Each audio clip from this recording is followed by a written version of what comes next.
Now, looks like preview seems fine. We're going to see how this one goes. We're using the new GoPro. We got both mics working, but the GoPro is being a little finicky. You can notice it's a little darker because the new GoPro does overexposure on all lights. So literally it looks like you're just looking at two angels, which, I mean, some people. But we got the, again, second mic working, which I like. Yeah. So, Ma, don't be weird. Ma, don't be weird. Ma. So this is the first one since New Year's, right? I think everyone. We did one New Year's Saturday. So the next day was New Year's. So technically, this is the first one of 2023. Right. Woo. So, yeah, I mean, so Shout far out it's been 2023. right. Yeah. We've already had a strong start. So, it's been busy. That is true. Definitely busy. That's an understatement. I've been working on a lot of stuff. I don't even know where we want to start today. I have a good one. Oh, actually, I know where I want to start. I told you to watch the Coffeezilla documentary. My mother didn't because she doesn't listen to her favorite son. Like I said, it's been busy. So everyone's kind of been talking about this. This kind of went. I thought this was going to be like a small news story, and it really blew up. I don't even know what you're talking about. Okay, so this is the cryptozoo scandal that we talked about last time, the whole Logan Paul cryptocurrency. And I just want to say high five. Hold on, I'm sinking. Take the other chair, not the cat's. No, I'm okay. My mom's I felt like I was shorter than you mom's are. not in her usual chair because she the cat. left. Yes, because the cat. My mom moved that chair for the cat because the cat wouldn't move, and now the cat moved, and now I'm like, Mom, just take that chair. Well, now I'm not going to switch it because it'll take time. Okay. Anyway, I just feel shorter than you are because. You are shorter than me. No, I know, but usually my chair is higher. Well, I checked the preview, but for some reason this one only does preview on the front. So Right. again, this could be an awkward podcast. This might first one of 2023 might just be audio. I don't know how this one's gonna go. But so anyway, back to CryptoZoo. So we talked about this last time. Coffeezilla did a full documentary. It's a 3-part series on this whole CryptoZoo scandal. Okay. Brilliant. I can't believe I just used brilliant in a describing something like I'm British, but it was very well done. Definitely go watch it if you're a little like not sure what's going on here. But in Missy, what are you doing? So in quick recap. Basically, Logan Paul did a crypto game, basically where you have these eggs and they would hatch, and then people were like, oh, my eggs aren't hatching, this is a scam. And it started about a year ago, and basically everything that we said on the last podcast ended up being true. Mm-hmm. It's exactly how I said it. It sounds like Logan got duped into these higher up people who have been scammers in the crypto industry, said, hey, we have this great idea that we want you involved in. Basically, they did the whole thing, and they created it, and then they ended up pulling out all their money, and Logan goes, what? I did actually have an article on this. I just pulled it up. Logan Paul denies scamming fans, threatens to sue YouTuber who exposed CryptoZoo NFT scheme.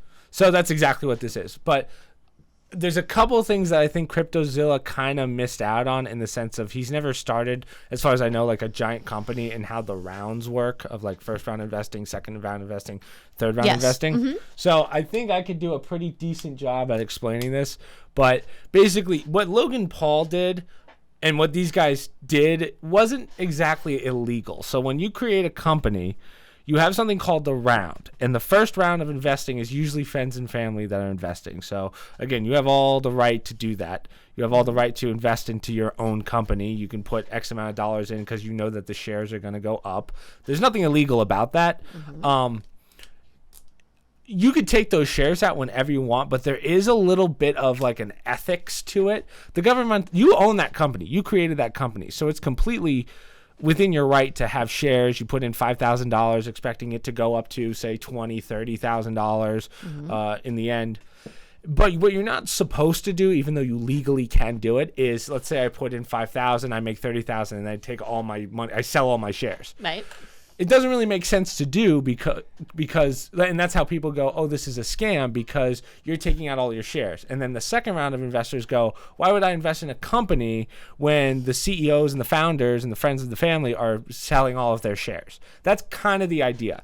So what happened was Logan had all of his shares, which he never sold. His manager had shares. Okay, stop you 1 second. I think part of it is you do the first level. You first do the first round. Say you and I put in $2 million, and we're the first round for stock. $2 million's a lot. You would never Whatever. really put in $2 I'm million. using a general term. Just saying, just so. Now the second round comes along. Okay, they put in $5 million because there's more of them. Yes. Now you and I take out the money. We're taking out the $2 million value plus theirs, plus whatever. The earnings. Yes. That's where the problem is. Right. You can't use. It's called return earnings. You can't use it for something like that in that way. Yes. It's sketchy to do that. Yes, you cannot. It becomes like a Ponzi scheme. Right. It just looks bad because if I'm in the second round of investing, I've put in, say, $1 million. Yeah. Because the second round of investors are always more than the first round, which is friends and family. If I see that the friends and family who are closest to these people are selling all their shares, that's when you go, oh, this is a Ponzi scheme. Let me get out. Like they just want to make their money off the investments. Yeah. That's the concept. So what Logan did isn't wrong. That's exactly how you would start a company. What was wrong was that the guys that were the scam artists, so one guy who claimed to be, I'm sorry, I don't know their names, basically their CEO who claimed that he won a Super Bowl, like he helped win a Super Bowl with some commercial or whatever. That guy was a liar. And then there was another guy known as the Crypto King who was also a liar. So they pulled all their money out. They made $1 million each off of like 40,000 that they invested. Yeah, and it's gross. It's unethical to do. It's not illegal to do, but it's completely unethical. So there might be some legal ramifications. If you're friends and family, I don't know. If you're in the second round, I believe the way you do it. An investor's an investor, right? Mm-hmm. It's who you offer to first. Mm-hmm. Okay, so it is what it is. When I used to work in the securities industry, we used to have I was in retail. So we used to have our individual clients, wealthy people, would complain because when they would do like initial public offerings for stocks, that's a little different than this, but the same type of thing, an initial investment. Mm-hmm. They didn't have access to it. And usually you make a lot of money with those because they start off low and then they hit the roof. So they would complain, we don't have access to that initial public offering because we're not big enough. They would only offer to institutional investors like hedge funds and bigger groups. So they would profit off it all the time. So eventually we had to carve out some for the little guy and have, a few 100 million shares for all our individual clients who had a lot of money, but they never had access to IPOs because we didn't lump them, like they weren't institutionalized. They were individuals. Similar with family and friends. It's usually a smaller group putting in a smaller amount of money. But that's not necessarily always true. Sometimes your biggest investors are your friends and family. They give you the foundational money. Yep. Then you take in many other smaller investors down the road. Right. But the point is you're investing for a company to grow. That's the goal. Yep. Not to just take money in and out. And the whole point as to why it's legal, or I guess the idea behind why you're allowed to do this and be the first investors, is because the government goes, oh, you're the ones that made the company, so you should be able to invest in your own company. So right, but I think there are time frames involved. Yes. So I don't know the details of this. You can't just... Well, the one guy did something really gross. He took his money, right? So he took the shares and he sold them slowly into smaller wallets. Mm-hmm. So that Crypto King guy, after this, if anyone does business now with you're in him, a whole other that guy's world with the crypto yeah, stuff. That guy will never be in, like, no one's ever going to do a job with that guy again. There's no way to do something that unethical. I never say never anymore because of the things that shock me in the world. But I don't know. It's just wild. Like that guy... he's going to be blacklisted in the crypto world, definitely. Probably. Even for Logan. Probably. But the real reason that we're talking about this is because Logan did his rebuttal. And it was his, basically, I'm going to sue Coffeezilla, I'm going to whatever. I don't truthfully think that there's any real grounds that he can sue on. In fact, his apology video was not very good in the sense of it really didn't save face. In fact, if anything, he just admitted that everything that Coffeezilla said was right. But the information that you got from these people, one of these guys was another scammer and like whatever. But it's like, listen, you still scammed another guy. Even if he's another scammer, you still scammed someone. Finn Dyson, I think that's the YouTuber. Findeisens. No, that's not him. He said those are called Finn Dyson's allegations deeply unethical, dangerously misleading, and illegal. Maybe that's his last name. That might be Coffeezilla's last name. I don't know what his first name is. But as I was saying, Logan really it's No, that's his name. Excuse me. Yeah, YouTube star Logan Paul has denied recent allegations made by fellow YouTuber Steven Coffeezilla FinDesign. Yeah, I didn't know that's his last FinDesign. name. Interesting. Polish? Swedish? FinDesign. Probably. But so I don't think there's really any grounds to sue. I think this is kind of a lost cause for Logan, honestly. I think it's him saving face, which, again, if you're in the middle of a multi, maybe even $100 million lawsuit, you're going to have to save face as much as possible. I am glad that he at least owned up to it, but I can safely say that I don't think Logan was the one scamming. I think it was these higher up people that just wanted to start a company at a very high profit margin, if you will, and knew their shares would scale up significantly, and they said, hey, Logan, we'll use your name, we'll get it up, and then they just bailed, basically. Could be. So again, it sucks for Logan because he's going to take the brunt of force of this no matter what, but to sue, it doesn't really make sense. So that's why I think it's more of a safe face. I think Logan kind of has to eat the cost, and he has. I mean, he's lost millions of dollars. So yeah, I haven't been following this other than what you've been telling me, because there's been so many other political stories going on, and I feel like you're going to see more of these crypto type stories coming out. Yeah, there's from a lot of little, celebrities. like, if you go online right now, there's a lot of like small scale crypto scams, but when you're Logan Paul, who's arguably probably like top 10 most famous people in the world right now, I mean, the eyes are going to be on you. So I think, truthfully, what I think you would do, and what I think the smart thing to do is, at this point, when 2 out of 4 of the head or most important people in the company bail, you kind of have to cut your losses, go for bankruptcy probably, and then just dilute it. But he's trying to bring back the company, and which is a lot easier than giving the money back to the people who have already bought into it. So the question is, do you put more money into this and then probably not make as much, but at least you'll somewhat profit? His shares already tanked because the company's in the shit right now. Yeah. So I think that's one of those things: you file for bankruptcy, sell off whatever assets there are, which is kind of weird. Well, they're probably to not say. worth a lot, the company, Right. because it's crypto. Exactly. That's what I was just thinking. The only thing you can probably sell is any patents or codes, maybe, that you can sell. Like, to your point, I don't know what you sell. So if you start No, there's really nothing with the cryptocurrency. The only interesting part is when these celebrities do it, you could go after the celebrities who had money before they did the crypto. So that's where it gets a little bit sketchy. Yeah. If you put your name out there, unless you have all sorts of legal barriers to protect you, you put your own personal and your business. If you have other businesses related to your name, you put all those assets on the line. Yeah. You could get sued personally for stuff if you're not properly protected legally before you form these companies. And some of these people know the crypto's not worth anything, so I'm going to go after him or her personally because I know he's worth $30 million. So if I get a couple million out of it.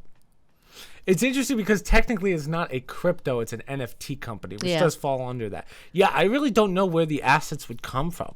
My guess is you have to just give back whatever money that it's made from initial investments. I think that's probably... Well, but that's what I'm saying. They're going to link it to him personally and go after his personal money. Yeah, that's what they're going to have to do if the company's not worth anything.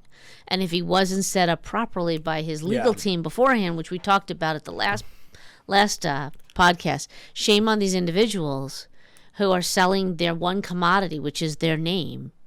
And if they don't have good people representing them and something like this happens, Yeah.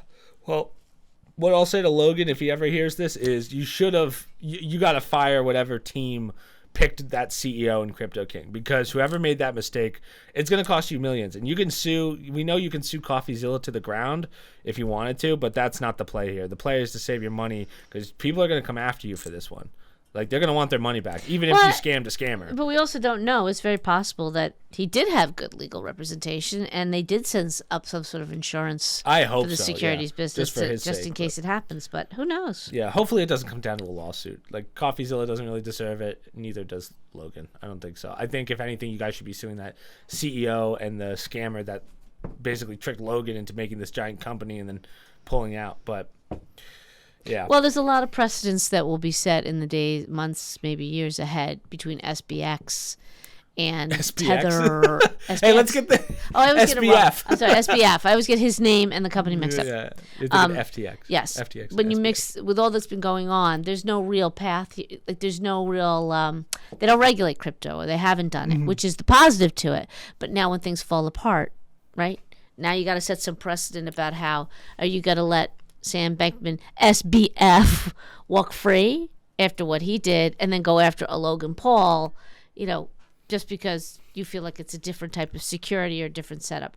They have to come up with some sort of parameters here. Yeah. Because. But when you come up with those parameters, then that's like government getting involved, and then when government gets involved, that defeats the purpose of crypto, right? Well, so that was now the you're asking point, for to have an regulation. unregulated or a minimally regulated exchange. And by the way, that's why it did so well. Once you start regulating it, it becomes like everything else. Right. So just to translate into another news article along these lines, right into gaming, after a bad year for NFTs, Square Enix boss says companies still all in for them for NFTs. So Square Enix makes a bunch of video games. Most famous one is probably Final Fantasy, I would say. You've probably heard of Final Fantasy, I'm sure. Yes. I've actually never played them, surprisingly, and there's like 16 of them, so you would think I'd come across I don't think them. we sold one on eBay. I don't think we own that one. Pile. But this is interesting. This is where I see like the good come out of NFTs, but only if you do it the right way. Like NFTs, I think in a video game. So let's say I unlock something in a video game that might be worth like a small amount of money that someone might want to buy.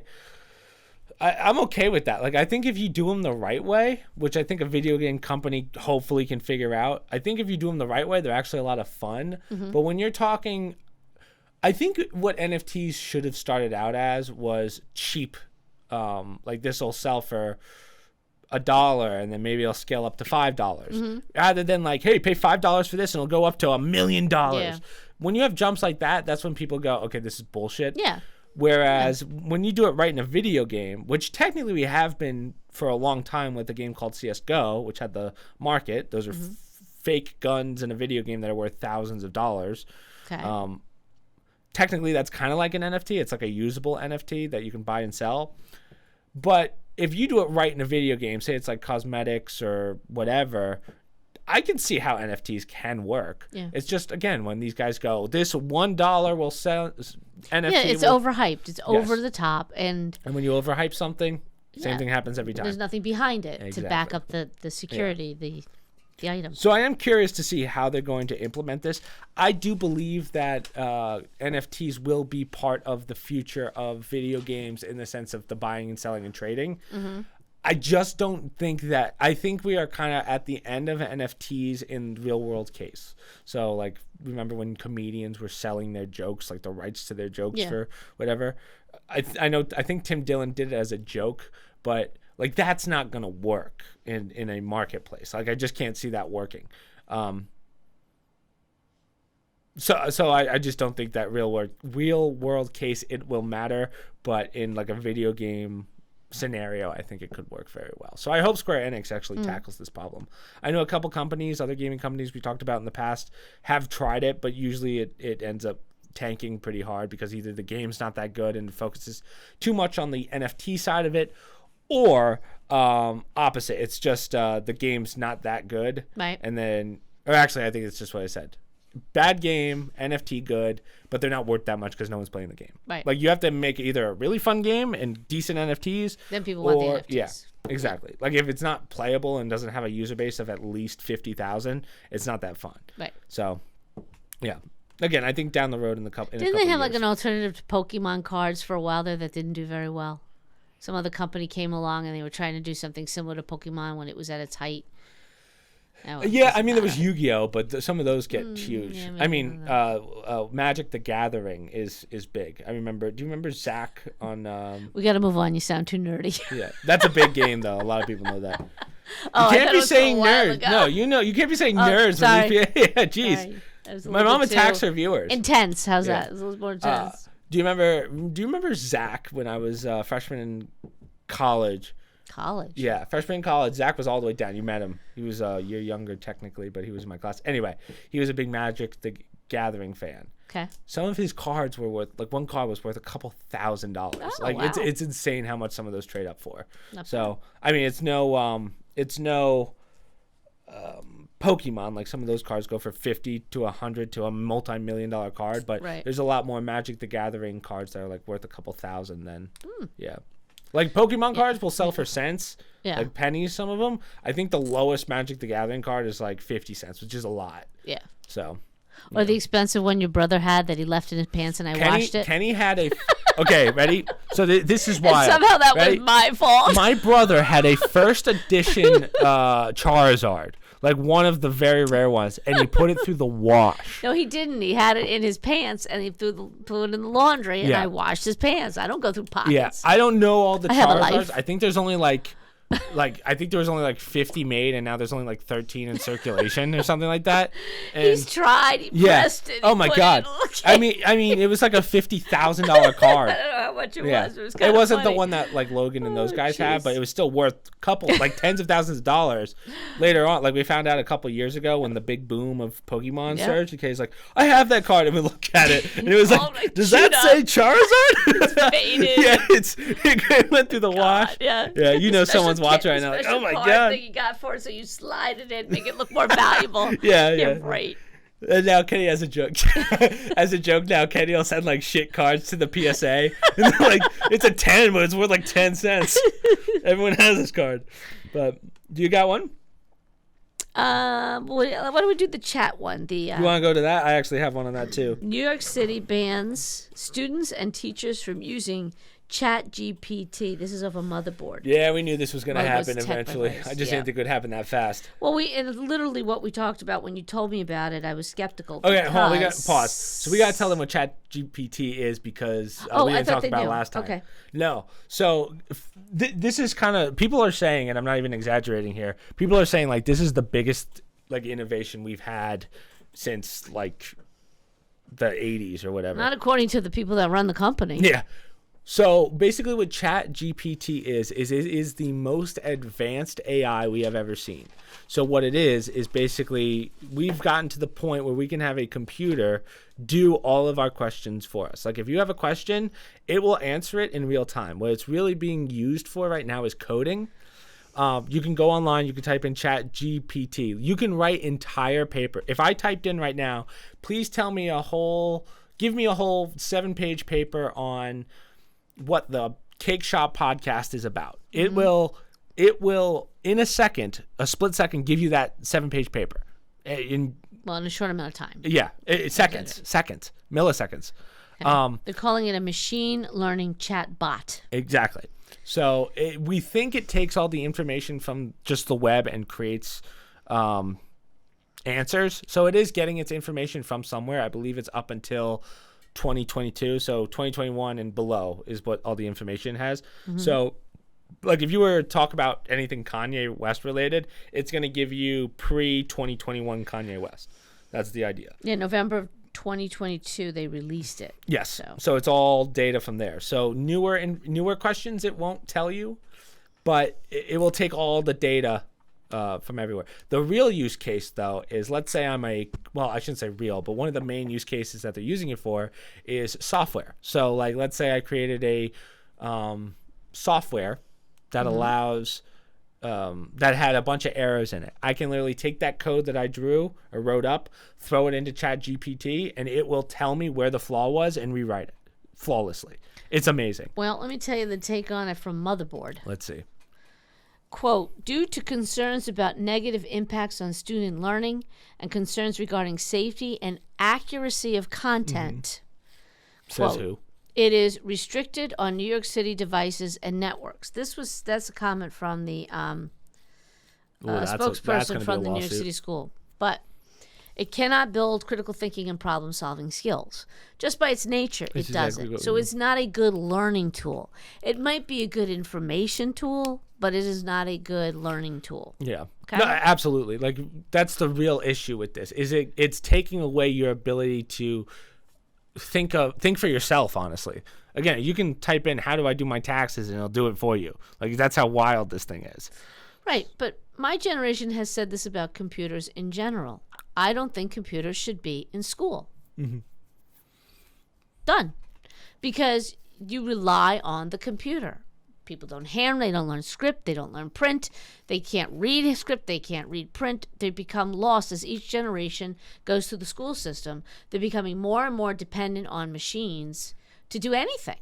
Right. And that's a problem. We shouldn't, to say to me, well, everything's going to be done that way. That sounds great. But then that means the machine's doing the thinking for you. You are not. Yeah. And as children, we're animals and the brain needs to grow. And it's only as good as the information you put in it. And to say, well, you're just going to give them data. That's not learning. That's not critical thinking. That's not problem solving. And to rely on a computer to do that, that's a problem. Yeah, I saw it with you guys just doing a paper. You didn't have to do it. You didn't have to leave the house to go do a paper. We used to have to walk to the library, go through the little drawers, pull out research, go find the books, and sit down, go through the books. It's like a horror movie. Right. So for you guys, the papers are due in 2 days. We would have a week to do because there were steps involved. But that process was critical thinking. How do you get the information? Where do you go for it? You did have the librarian there who would help you if you get snagged on reference information and stuff. But now to just sit down and say, give me a paper. Now, to add to that, it's also not that accurate. So in December, the company Stack Overflow, I think it's called. Stack Overflow. Right. Stack, S-T-A-C-K. They banned it for consistently giving incorrect answers to programming questions. Yeah. Even OpenAI CEO Sam Altman doesn't think it's that good. He tweeted last month that ChatGPT is incredibly limited, but good enough at some things to create a misleading impression of greatness. Yes. So, but this is the crazy thing. This is the first update of this app, ChatGPT. Mm-hmm. What happens when it's at like the 100th iteration of it? Yeah. Like that's gonna be, probably very good. Yeah. If I were to guess. That's the point where you won't need to think anymore. Like right now, obviously. Well, and that's a problem. Yeah. That's a real problem. Yeah, there's no question about that. And okay, so let's say, what about iteration 1000? Now you've had hundreds and hundreds of a generation or so, depending how fast it goes, using this for replacing learning. Okay? Anything with computers is data in, data out. Yeah. Who controls the data going in? Humans, usually, at some level. So if the human's putting the data in, like you use the reference point of it'll generate a Babe Ruth paper in no time. Yep. Well, that's great because you and I have the background information, the critical thinking information about who Babe Ruth was. What's to stop them from spewing garbage at the 1000th iteration and no human being can question whether it's correct or not? Because they have no background information on it. They've just been using this AI. If one thing is wrong, everything else is wrong after it. Yeah. So that's my problem with AI. There's no check to it in the sense that we could build whole societies, have a whole future, do all these things. Could be great.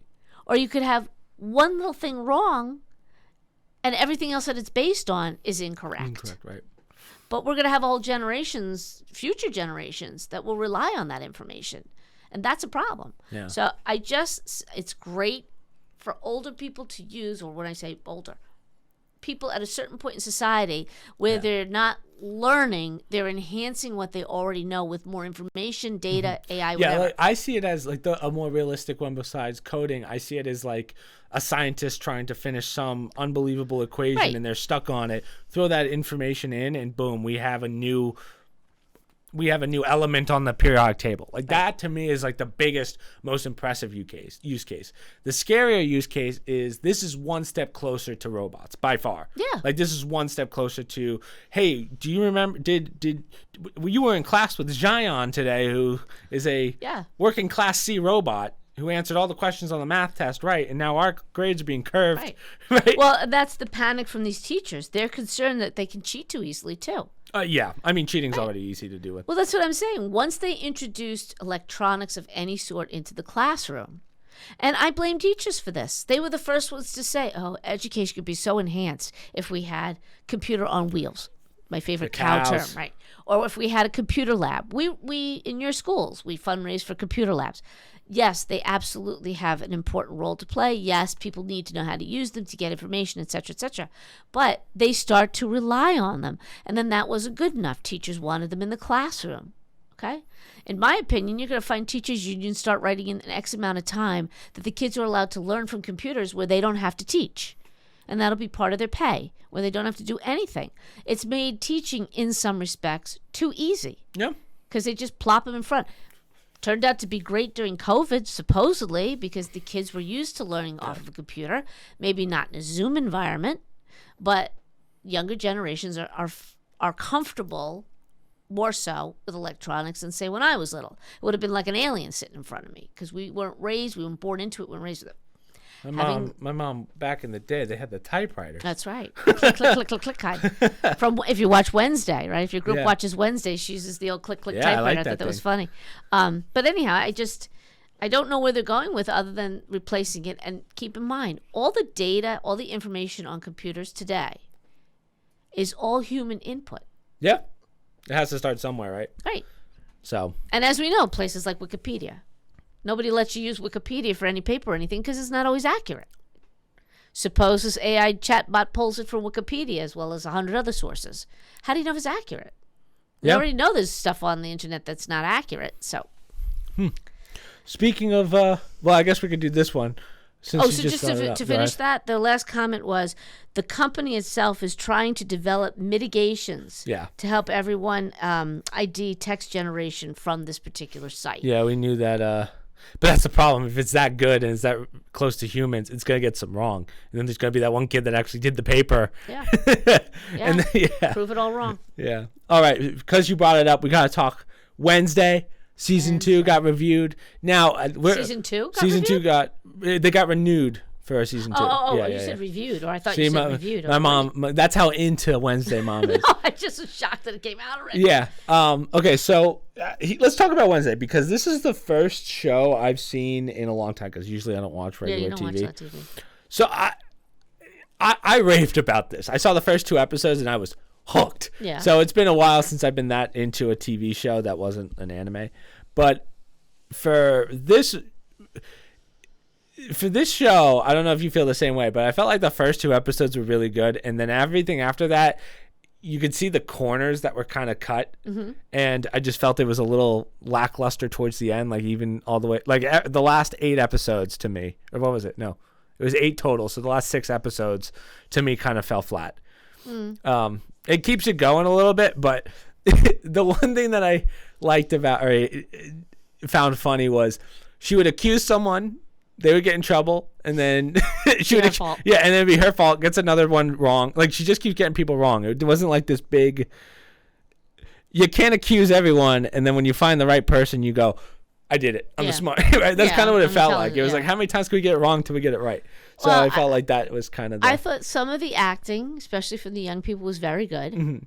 Wasn't cheesy. I think Jenna Ortega did very well. Yes, I think she was a very interesting Wednesday. Yeah. For those of us who recognize Christina Ricci as the teacher, who used to be Wednesday in the original Addams Family real person she's the redhead with the glasses. Yeah.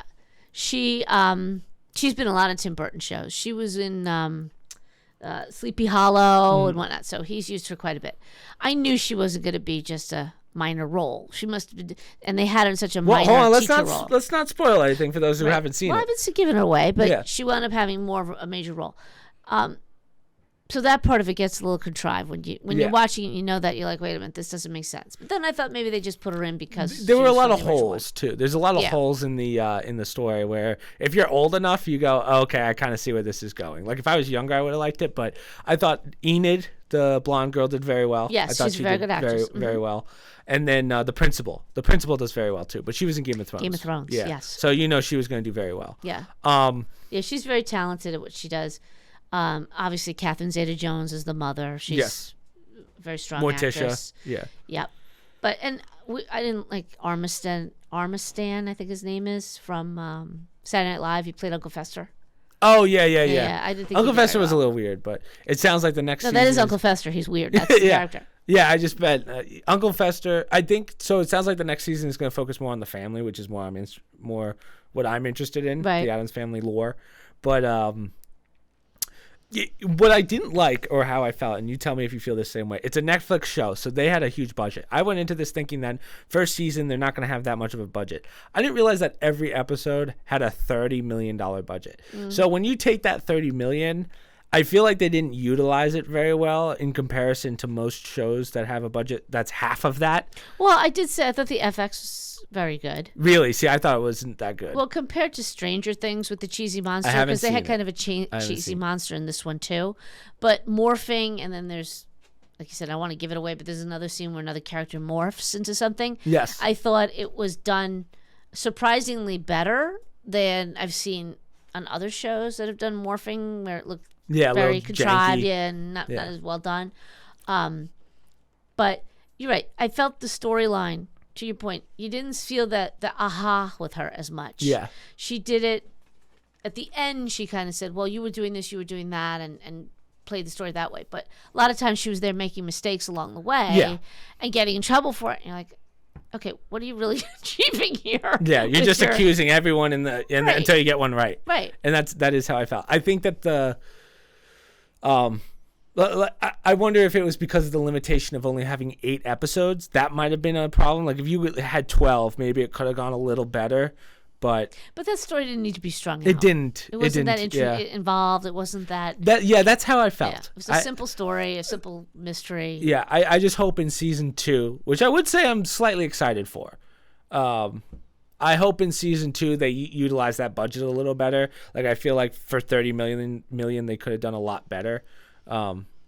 Yeah, and sometimes when they throw in characters trying to build a series, so you care more about what's going to happen to these characters, I don't think they did as good a job with some of them. Like they gave you these stories and they just left it hanging.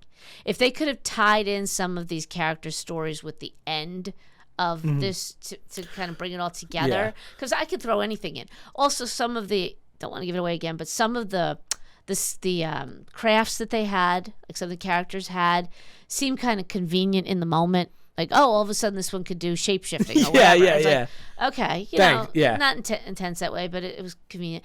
I did like her character in that she had no fear, which is a little bit unusual. She doesn't care walking into the dark room. She doesn't care about, going into the scary place. That was kind of a neat aspect. Well, I was thinking, like, if I was to act as Wednesday, like, if you were to say, if I was an actor, you have to play Wednesday Addams, I don't know if I could do it in the sense of, like, how, like, think about that, the lack of emotion that Wednesday Addams has. Like, it's hard to act that. So that's why I think Jenna Ortega did a very good job. You've never seen the other Addams movies. Well, it's so old. It's like freaking the 60s, maybe even earlier. No. Christina Ricci was a little girl at the time, and she's only in her, 30s now? Oh, okay. Maybe late 30s, early 40s. So, yeah, I mean, you were young, I think, when they came out. Maybe very young. But I was impressed. That's the character, though. They're the opposite of everything.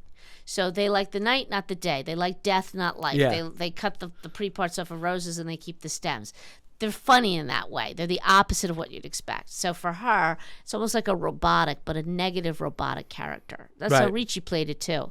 Very dark and very, I'm going to cut your head off when she was at summer camp. Yeah. But I just hope that season 2 is a little more involved. Like I felt like there was a lot of almost too many characters in this one. Does that make sense? Like that.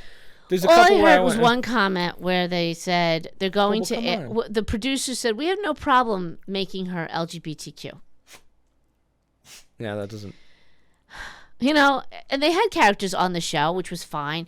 Now all of a sudden, this is when I don't like it, when they force something. I didn't even notice the LGBTQ. What do you think is LGBTQ? Well, the boy in the hospital, the B boy. Have you gotten to that yet? Yeah. The B kid. He has 2 moms.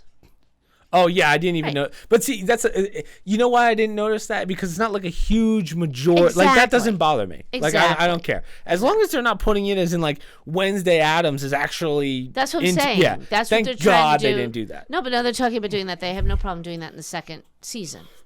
So it's kind of like... I'd be surprised because then you're killing the story, and it's based off a long story. Tim Burton's not going to allow it. Well, but that's my point. If you're going to do it, if it has something to do with the character, fine. If you want to put it in, it's fine. Like, see, the 2 moms thing, I didn't even notice. Like, I forgot about it. Right. I mean, it doesn't change the story at all. Well, and here's my take on it. I don't want to upset people who are pro or anti whatever. I'm indifferent to it. My point is, my generation, it wasn't as an obvious thing. It was more common with your generation and older, right? Think about how many LGBTQ parents, put it in that scenario, going on a play date or whatever, you've encountered in your lifetime. If any, it would be very small. I'm not even sure you kids, or any of your friends even, think about your extension network. They force it to the point where they make it look like every other family is that way. And that's not true. Oh, yeah. So that's what I mean. They're forcing something. I had no problem with them adding it for one character. Okay. Could happen. That's society now. But to now make multiple characters that way, it seems forced and contrived when it has nothing to do with the story. So why are you sticking in stuff that, I don't know. That's just my take on it. And then what bothers me is then that becomes the focus of the story. And that's not the point of the character, If you wanted to date a girl for a while, that's fine. But to make it sound like, we got to add that because people want you to add that. I guess the better way of putting it is I don't want a season of Wednesday Addams trying to find herself. Right. That's not. That doesn't make sense. Yeah. I'm with you. And maybe that's why the producers said it in sort of a I have no problem with it. It's not going to happen. Or if we do, it'll be seamless if we do it. That's fine. When they start emphasizing it, I just think it's not realistic to most people that don't encounter those relationships as often as these shows seem to make it seem. Every other parent at this Nevermore school is same gender family. Yeah. Okay, Doesn't whatever. Make sense. Right. You got another one? Because I'm about to do a 180 transition. I had two more, right? Mine was capsule summaries of all the Twitter files. And then what was your other one? The other one is, Parthenon. Parthenon. Yeah, we can do that one. Let's do that one. That's pretty cool. Yeah, we don't have to do the Twitter one. We could do the Twitter one at the end, just because I know when I can cut it out, and because YouTube's not gonna be happy about that one. Okay, so let me just pull it up. But the Parthenon. Now, do we know what the Parthenon is? The Parthenon is Greek, right? Greek. In Greece, yes. And Sue knows she built one as a model in school. Yeah, hold on. The Pantheon. Right, I know what it looks like. The Parthenon. Parthenon. There we go. It should be that one with the columns, right? Yeah. Yes. Okay. It's kind of like a weird ring. I actually don't know what it's even for. It was a temple to one of the gods. Right. The Pantheon. I was using an R. Is it for Athena? Roman. It might be. It's for Rome, not Greece. Oh. Rome's famed Pantheon. Okay, so they finally discovered the secret behind the ancient construction methods. This thing has stood mostly for 2,000 years, and they don't know why. Roman concrete revealed that there were little white, specks or chunks mixed into the concrete. And they just thought that was a cheaper material, or they didn't mix it very well. Well, now they have a different opinion. This lime has self-healing, they called it, capabilities. They're called lime clasts, okay? Tiny, bright, white chunks of lime. Researchers used high-resolution and chemical mapping on these little clasts, CLASTS, they're called.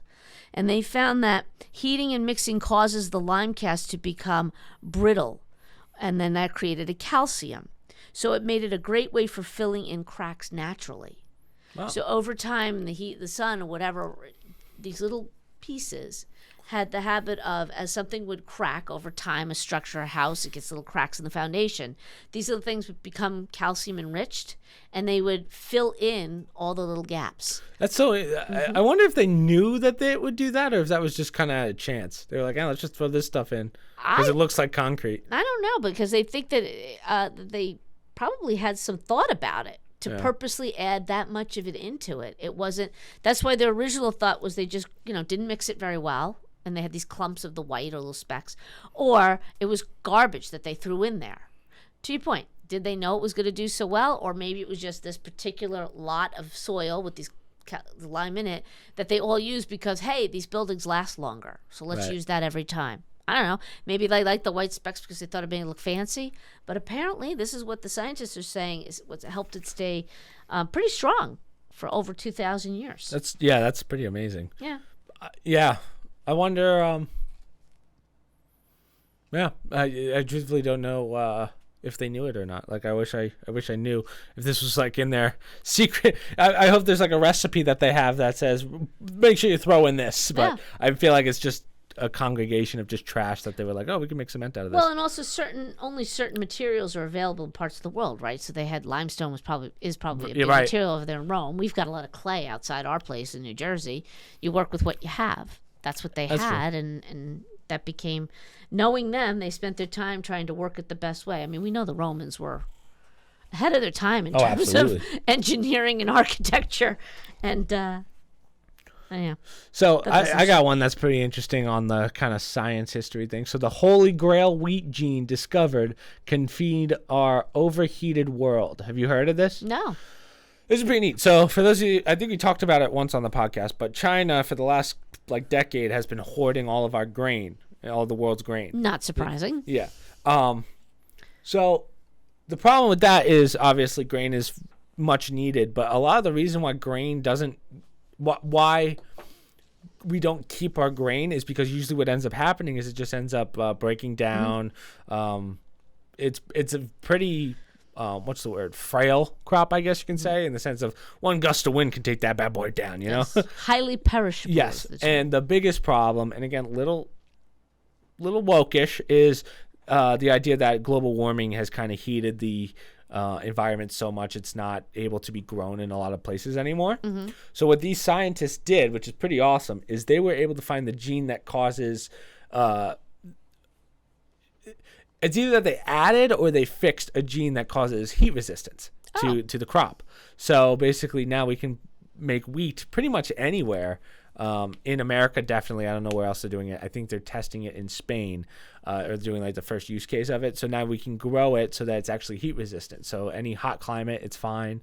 I don't know how it does in cold climates, but I don't think it'll even grow. But I think it's pretty neat that now we have a heat resistant crop, and then they're going to try putting it in other crops too. If you're starving, obviously it's great. I just always get worried about when you manipulate genes because we don't know long term. You're changing the food. Yeah.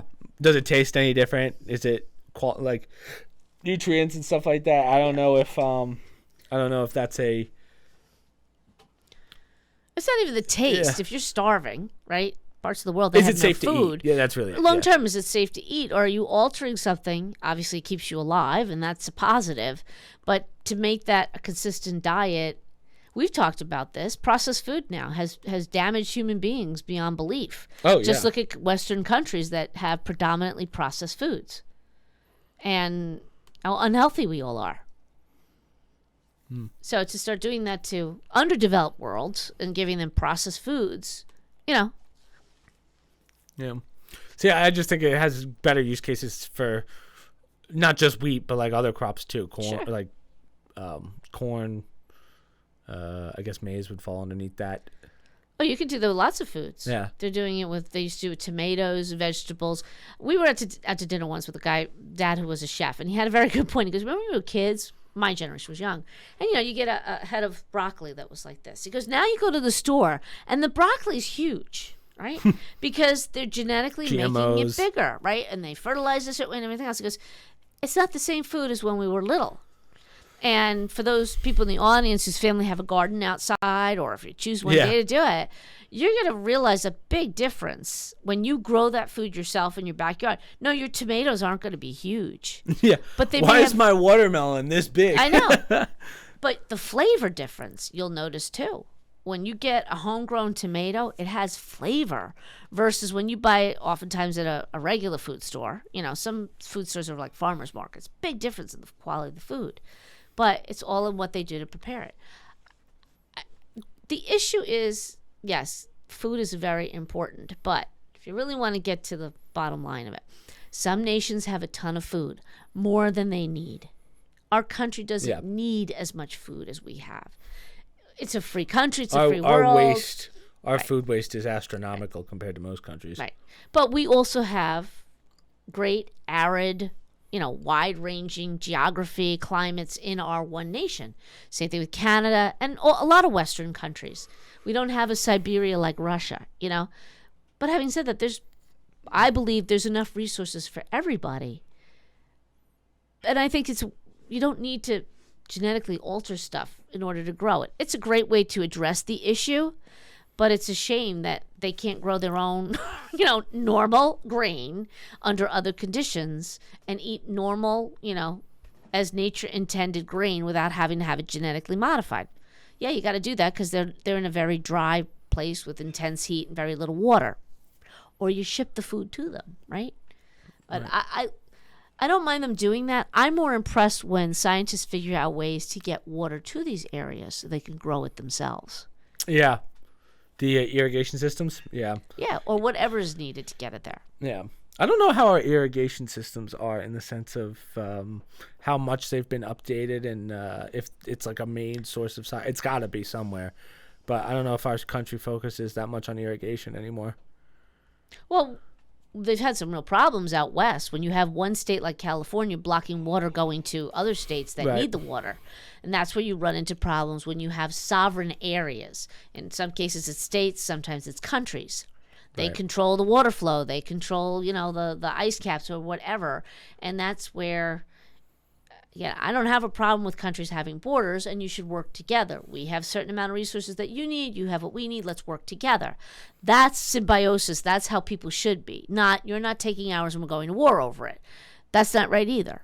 So I just think it's great when people work together and try and improve areas in the world that need grain, for instance, right? Mm-hmm.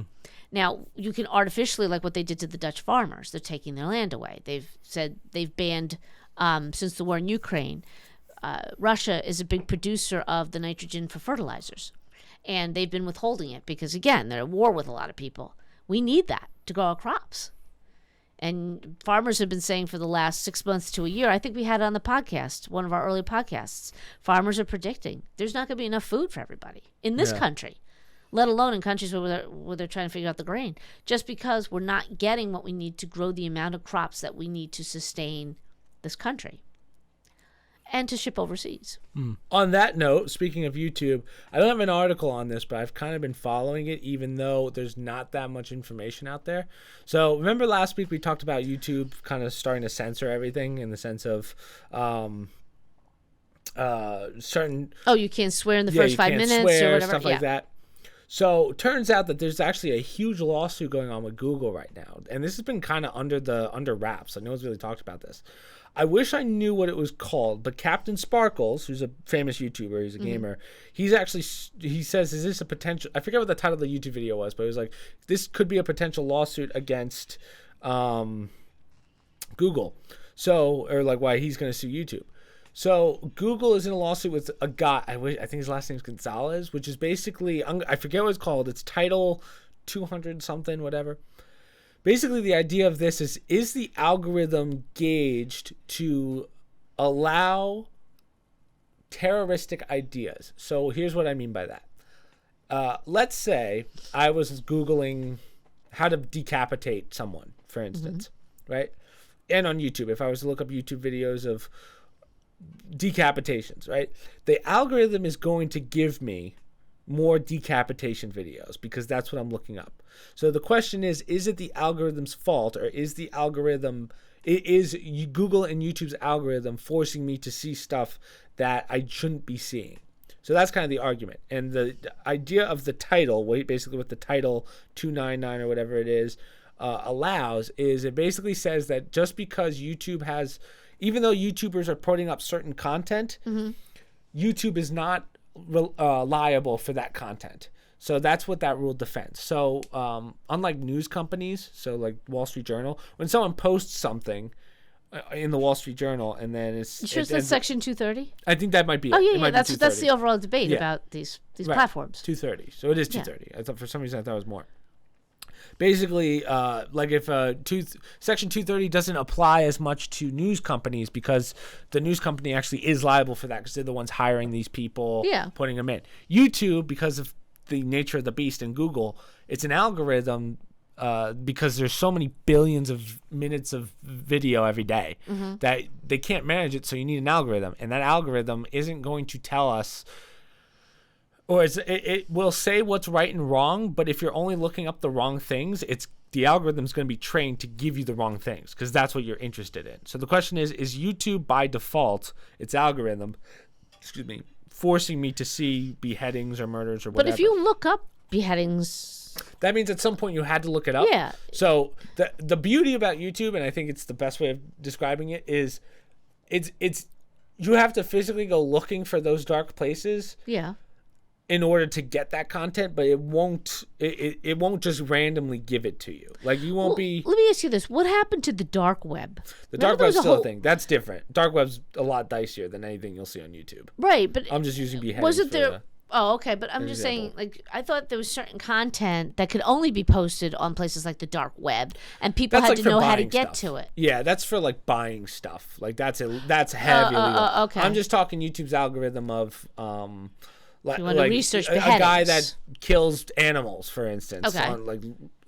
If you keep looking that up, it's going to show you that on YouTube, right? That's but how I the would algorithm expect that. works. I would think that that's the case. Right. So the question is, and the lawsuit that this Gonzalez guy has against Google and YouTube is the algorithm actually affecting the lives of others by forcing that type of content on those people? It's a stretch, but the problem with that is, let's say they do win.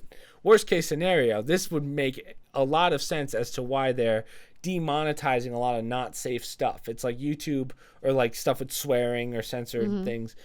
It would make a lot of sense because that means that YouTube's preparing for the worst case scenario. Yeah. Right? That's why you would do a massive limited ads wave or whatever. Okay. So I wanted to bring this up just so you guys are aware of it. The story is not done yet, like in the sense of they haven't gone through the lawsuit and whatnot. So I don't know where this is going to lead, but worst case scenario is YouTube's going to either have to redo their algorithm, which is a problem for all of the YouTubers. Like that means that everyone's visibility goes down significantly. So in other words, it hurts me as a smaller YouTuber who is just starting to get some traction. That well, right, and in terms of algorithms too, if it's things like, killing, for instance. Well, a lot of gaming is kill shots or shoot the guy or whatever. Yeah. And if it's algorithm based and they pick that up, if somebody has an inordinate number of those kind of comments, could they get deplatformed or could they get sanctioned for that?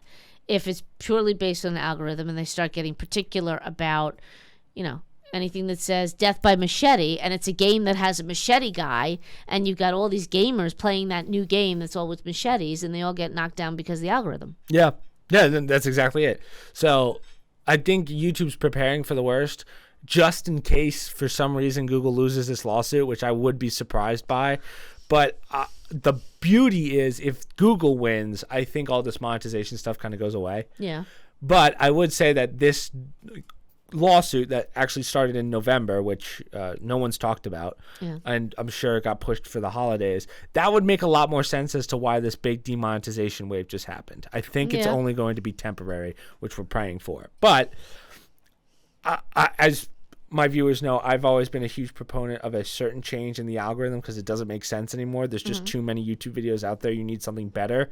More like, why do I have to compete when I'm uploading 12 times a week against a guy that had one viral video 5 years ago? It doesn't make sense. So that's where something needs to be changed. But I think this is good because I think Google's going to win. It would make sense for them to win, which means YouTube wins, and then we don't have this monetization issue. Worst case scenario, and this is going to sound harsh, but the reason that this kind of does help the smaller YouTubers is because it puts everyone on an even plane again if Google loses, because then you have a whole new algorithm and everyone starts from scratch. So it's going to hurt the bigger YouTubers but help the smaller YouTubers. Right. Not saying I want that, but I'm just saying if you're a small YouTuber trying to work your way up, this is probably the best time for you. So that's what we're banking on. This is your greatest opportunity. Greatest opportunity, yes. Again, I don't want to see something like that happen because, again, there's a lot of great YouTubers that are big out there. And I don't believe YouTube helps the smaller creators like us. But that's why it's kind of a win-win for everyone. Well, for the smaller creators, not so much the bigger creators. But do the bigger creators really care? It really depends, because if they're making a lot of money, then not really. I mean, they already have their subscribers, so their subscribers are always going to see their videos anyway. Right. But if you're at like the 100,000 range and you're still growing, then it might those might be the guys that kind of get wiped out a little, and then I'd feel bad for them. But I don't know what you would do. I don't know if that's a harsh answer, but I think that's a realistic answer because there's a lot more smaller creators than there are medium-sized creators, and then the higher ups another platform to go to? No, zero. Someone needs to come on another platform. Maybe that's how Elon can start making money again. If Elon made his own platform, that would be huge. But I think I think he's going to try and turn Twitter into a new YouTube down the line because I know Twitter will now do 45-minute videos, which is wild. So maybe that's an option for maybe he sees. I mean, we're going to post to both eventually. But I thought you do already. I thought you post to Twitter, don't you? I post clips, but not full videos. Oh, okay. It's too long, yeah. Way too long. Yeah. Twitter only allows...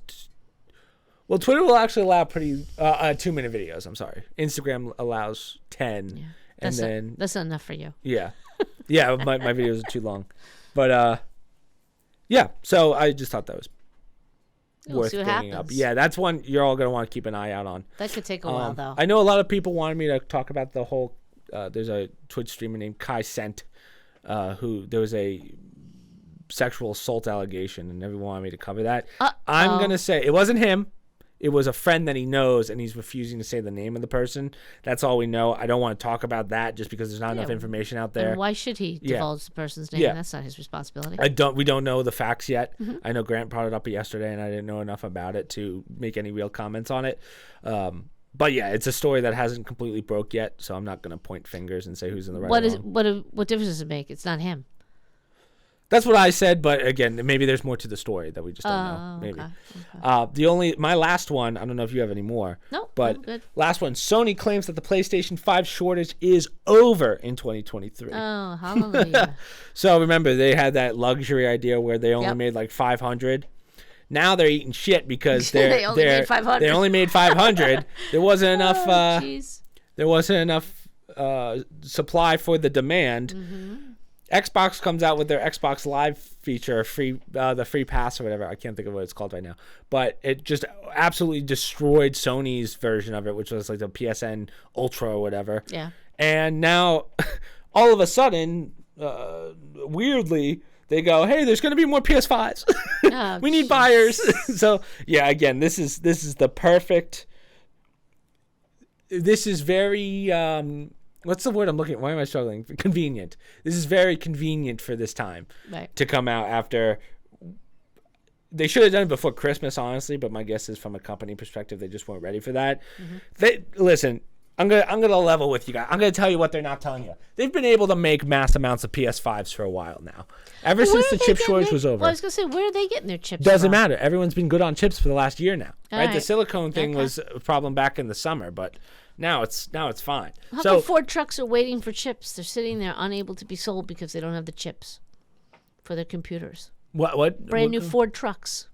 Oh, I don't know. Maybe they use a different type of chip, but I guarantee you, Sony does not have that problem. So again, obviously this was turn it out. This was the one. This was the. This is the. People didn't want to pay $500. Now you're mass producing them. Hopefully, you lower the price a little bit. True. And because they're starting to realize that our price point was way too much compared to the Xbox, which is $350, I think. Well, and I think they were trying to supply and demand, right? You killed the supply, therefore you increased demand. But if people have alternatives in the Xbox, and Xbox is shattering them right now. In fact, and they're trying to buy the rights to Call of Duty. Sayonara. Now Sony's going to be known as the single player game console, and unfortunately you can't sell a console based on single player games anymore. Oh, then I could do multiplayer with the new ones? They will, but it's if Call of Duty's bought out, which is, I mean, everyone in their mother owns a Call of Duty. Why would I ever get a PS5 if I'm one of the kids that only plays Call of Duty? There's no point. We all might as well just move to Xbox. But you know what? How many households? Look at us. We've had Xboxes, we've had PS4s, PS5s. I think most people nowadays, it's like TVs. They have all the boxes. Yeah, I think you can make that argument, but also it's like, obviously, some people can't afford all that I agree. stuff. Yeah, I agree with that. If you had to pick one, Sony's quickly falling behind, like to the point where they're falling low enough to start catching up negatively to the Nintendo Switch. That's true. Yeah, that's true. So Sony's got to do this. This is not a play on, hey, we now have the chips. This is we're in the shitter right now. Stock-wise, we're getting slammed. We They got to need do that. something. They need that one game that can only be played on the PS5 or 6 Which was or whatever it is. God of War. And then right? another one. Which was God of War, but single player game. Once you beat it, everyone's done. You need a game that people are playing constantly throughout the year. That's Call of Duty. Yeah. So if you don't have Call of Duty because Xbox is buying the rights to it, I mean, they're screwed. That's true. Yeah. So Sony's going to have a rough year even in 2023 if they don't get some games going or something. Yeah, because something they got to built figure demand. something out because Microsoft is blowing them out of the water right now. So I'm curious to see what they do. I don't know if you're going to see more PS5s, but unless you can keep making PS5s, but if you keep your price at $500, no one's going to want to buy it when the Xbox has better multiplayer games. Well, and look at Mike. I mean, he had the PS5. He doesn't really use it anymore because he gets the better games with the PC. Yeah, exactly. So, yeah. So, Xbox is. I'm trying to think of the exclusives on PS5, but there's none. There's only 2 real exclusive ones, but again, single player games with no replayability. So you play it once for a month, and that's it. Yeah. So, if we don't have Xbox here anymore, right? Nobody's an Xbox person. Well, Or we're do on you my. have it? No. you use it. We can get all of our Xbox games on the computer. Right. Right. Microsoft is just W after W. Right. So I don't know what Sony's going to do. They got to figure something out. Right. And it's not just selling more PlayStations at an astronomical price. It's going to be something else. I mean, why? Why is anybody going to bother? Yeah, I don't know. So again, wish you the best, Sony. Hopefully your TVs can make Here's up my for other it. question: Can I play a PS3 or PS4 game on a PS5? Yeah. So that live pass that we talked about, it allows you to play old games from PS1, PS2, Oh, okay. PS3. So at least if I upgrade my system, I can use my old games. Up to certain PS4 games, I believe. Xbox said, "Hey, we'll give you all games for free, all of them, as long as you have this free pass." It's like, well, yeah. Why would I ever get a PlayStation anymore? Well, all free games, but that you can use on different systems. That's the difference. Like sometimes you can't use a PS4 or you can't use a lower game on a newer model. Yeah. So, now it's all digital, so it doesn't really matter. But like, if I only played on PS5 or Xbox, it would make sense to get that free pass every month and then just add it on to the Xbox Live subscription or the PSN subscription. Yeah. Besides that, there's no real need. Like PC, this is why we're the superior race. We have all of our games for discounted prices, as well as we don't have to pay for a monthly subscription for Wi-Fi. Right. For some to play with our friends. Right. So. Yeah, you get that for free. Well, they still have to pay like an electric bill and Wi-Fi stuff. Right. So we're just That's saying what in I'm general. saying, Yeah, we don't have to pay an extra price for that. Yeah. Right. It's separate. That's good.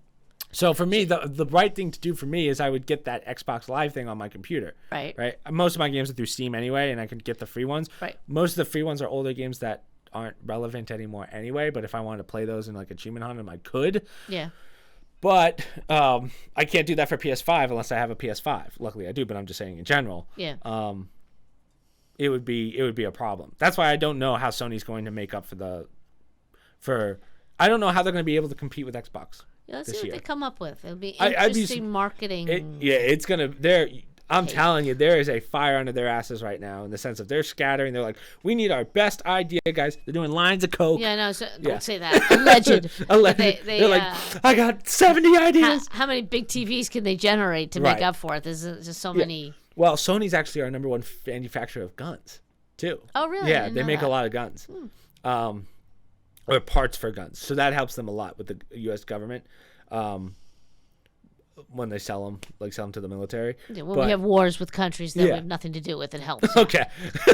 God, we started. They keep them in reserve. Yeah. We keep the guns in reserve. But yeah, so that's kind of the idea of where they're getting their money from. It's mostly TVs and stuff, but the console's still a big chunk of their revenue. And if that's not doing well, which it's not, I agree. you got to figure something out. Yeah. So yeah, it would be interesting.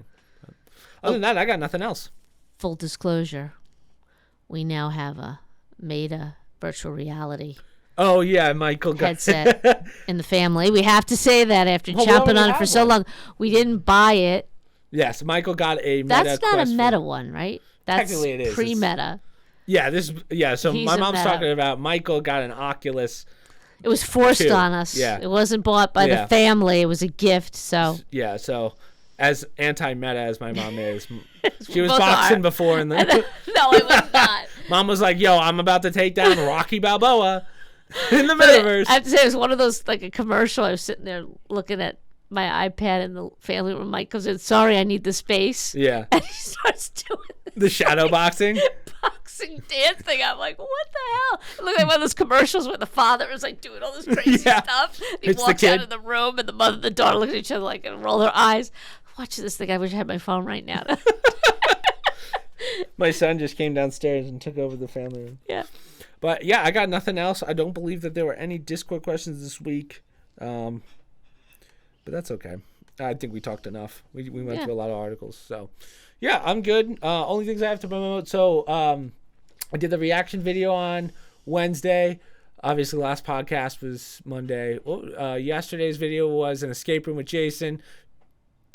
Sunday's video will be a zombies map. And then Monday is this podcast. I don't know when we're going to start uploading the past speed runs.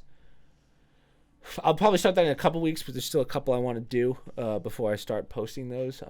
I want to try and shoot for one speed run every 2 weeks this year. That's going to be the plan.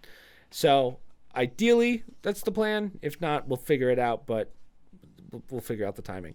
Other than that, social media down below, promo codes down below, other stream links down below, and the Discord down below for questions. And we'll see you guys next week.